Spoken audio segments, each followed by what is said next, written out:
तो उस भूख हड़ताल का बहुत संजीदगी से नोटिस लिया जाएगा जो ओवरसीज़ पाकिस्तानीज करेंगे।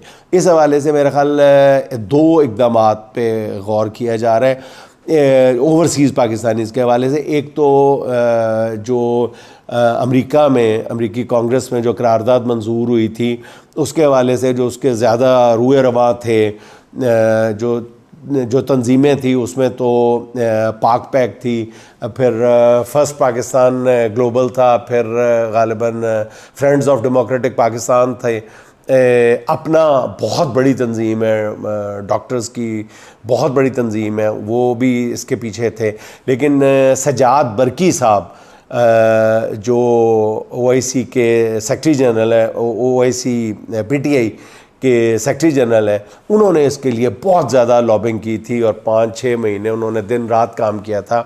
अब वो इस पे गौर कर रहे हैं कि अगली करारदाद लाने से पहले वो ये जो करारदाद मंजूर हुई है इस पर अमल दरामद के लिए वो एक सफारती कोशिश करें और हुकूमत पाकिस्तान पर दबाव डाला जाए अक़वाम मुत्तहिदा की तरफ से भी और अमरीकी कांग्रेस की तरफ से भी कि पहली करारदाद पे अमल किया जाए। इसके लिए कोई कमेटी फॉर्म कर दी जाए और इसके लिए वो एक नई एफ़र्ट सजाद बरकी साहब अपने साथियों के साथ कर रहे हैं। और जिन मैंने तंजीमों का नाम लिया है जिन्होंने बहुत रोल प्ले किया है, कांग्रेसमैन से मुलाकातें की हैं, दिन रात इसके लिए मेहनत की है, दीवाने हैं ख़ान के असल में ना। और वो हम तो शायद आसानी से बर्दाश्त कर रहे हैं, बल्कि sorry to use this word, हम तो डिटाई के साथ खान साहब की कैद बर्दाश्त कर रहे हैं। जो ये अमेरिका, बरतानिया और पूरी दुनिया में फैले हुए पाकिस्तानी हैं, ये 1 घंटे की कैद भी जो है खान साहब की बर्दाश्त करने के लिए तैयार नहीं है और वो किसी भी हद तक जाने के लिए तैयार है। और दूसरी बात ये है कि इनको भी अब ये कन्वे किया जा रहा है, कन्वे कर दिया जाएगा अगले 1-2 दिन तक, जब PTI इसको भूख हड़ताली कैंप के प्रोजेक्ट को, मंसूबे को फाइनलाइज कर लेगी। और सजाद बरकी साहब का भी यही ख्याल है कि अगर ये हो जाता है, अगर PTI की क़यादत फ़ैसला करती है और हमें ये कन्वे कर दिया जाता है तो फिर ये बहुत बड़ा स्टेप होगा, क्योंकि अमेरिका की हुकूमत जो है वो इतनी आसानी से जो है वो भूख हड़ताली कैंप जो है वो डाइजेस्ट नहीं कर पाएगी और पाकिस्तान की हुकूमत पे बहुत ज़्यादा प्रेशर आ जाएगा खान साहब की रिहाई के हवाले से। अच्छा जी, अब बात हो जाए इद्दत केस की, मकरू केस, शर्मनाक केस की, और क्या कहा जाए उस केस के हवाले से। आज उस हवाले से जो है वो बुशरा बीबी की वकील खदीजा सदीकी ने दलाइल दिए हैं और उन्होंने अदालत को बताया है कि उनके बुशरा बीबी के साबिक शौहर ने शिकायत दर्ज कराने पे 6 साल लगा दिए। और उन्होंने कहा कि खदीजा सदीकी ने कहा कि गुज़िश्ता रोज़ बैरिस्टर सलमान सफदर ने अपने दलाइल से खबर मानेका के केस को तहस नहस करके रख दिया। उन्होंने बताया कि अदालत में अगर निकाह हुआ भी हो तो इस पर क्रिमिनल केस कैसे बन सकता है। बड़ा लॉजिकल आर्गूमेंट था उनका।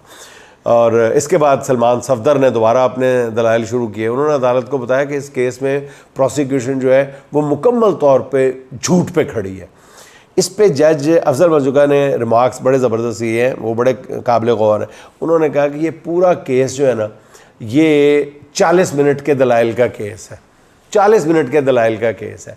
इस पर फिर सलमान सफदर साहब ने कहा कि ये केस असल में फैमिली कोर्ट्स का बनता है और वहाँ ये लोग गए ही नहीं, ये इस अदालत का केस ही नहीं है, ये फैमिली कोर्ट्स का केस है। इस पे फिर जज अफजल मरज़ुका ने फिर रिमार्क्स दिए हैं। उन्होंने कहा कि मर्द के पास रजू करने का हक़ होता है और आगे रजू करना या ना करना फिर औरत की मर्ज़ी है।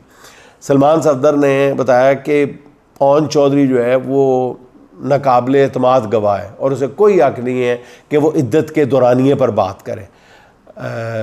आज आपने देखा कि वो 1-2 TV शोज़ में बैठे हुए थे। मेरा ख्याल शायद यही जुमला सुनने के बाद वो अपने आप को काबिले एतमाद ज़ाहिर करने के लिए ओन चौधरी साहब वो हेयर स्टाइल भी ज़रा डिफरेंट सा बना के बैठे हुए थे, चश्मा भी लगा के बैठे हुए थे और अपने आप को मोतबर और मोतमद साबित करने की कोशिश कर रहे थे, लेकिन लग नहीं रहे थे पहली बात तो कोई MNA नहीं लगते, वो काउंसलर भी नहीं लगते। ये उनके साथ बहुत बड़ा, उनकी शख्सियत के साथ ये अलमिया है ओन चौधरी के साथ, कि वो बेचारा जितना मर्जी वो सोबर होकर बात करने की कोशिश करें तो वो वही लगते हैं, वो छोटा गली का बच्चा ही लगता है जिसको आम तौर पर बड़े बात करते हैं, एक मिनट पुत्र चुप करते ना बात गाल करते हैं, वो वही लगता है ओन चौधरी। तो उसी की उन्होंने हवाला दिया है आज सलमान सफदर साहब ने। अच्छा, इस पे अदालत ने खावर मानेका के वकला से उन्होंने कहा, अच्छा सलमान सफदर साहब ने एक बहुत खूबसूरत पॉइंट रेज़ किया, तो पहले भी कर चुके हैं। उन्होंने कहा है कि खावर मानेका का सारा केस जो है वो एक कागज़ पे खड़ा है और वो कागज़ भी टेम्पर्ड है। इस पे फिर अदालत ने खावर मानेका के वकला से अदालतनामा पर तारीख की टेम्परिंग जो हुई है उस पर जवाब मांग लिया। अब देखें उस पर क्या बनता है। फिर अफजल मजूका ने जो रिमार्क्स दिए उससे भी ऐसा लगा कि वो जज साहब भी काफ़ी हद तक केस को समझ चुके हैं। उन्होंने कहा कि ये सिर्फ 40 मिनट का केस है, जैसे मैंने पहले बताया। फिर उन्होंने खावर मानेका के वकील को मुखातिब करते हुए कहा था कि आपने केस में शहादत पेश की ही नहीं तो पढ़ी कैसे जाएगी, इस पर भी आपको जवाब देना है अगली पेश। फिर एक और मौके पे अफजल मजूका साहब ने सलमान सफदर साहब को मुखातिब करते हुए बड़ी ज़बरदस्त बात की। उन्होंने कहा कि अब मैं आपके हक़ में एक जजमेंट बताऊंगा, और उन्होंने अपना लैपटॉप भी मंगवा लिया। फिर केस की जो मज़ीद समाअत है वो कल तक मुलतवी कर दी गई।